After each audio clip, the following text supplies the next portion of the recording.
आज गुरुवार आहे, मठात सगळे जमलेत, पण तुझी जागा मात्र रिकामी आहे.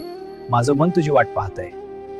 तू मात्र मनात हळूच म्हणतोस, स्वामी मला यायचंच आहे, पण कामाचं ओझं पाय उचलू देत नाही.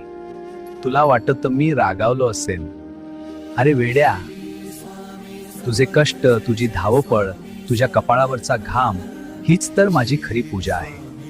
रिकाम बसून नाव घेण्यापेक्षा संसाराच्या गाडा ओढताना दमूनही मनातला हाक मारणारा भक्त मला अधिक प्रिय असतो.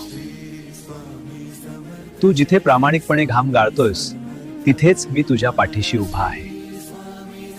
मठात येशील तेव्हा भेट होईलच, पण आज तुझ्या कर्तव्यातच माझे दर्शन आहे.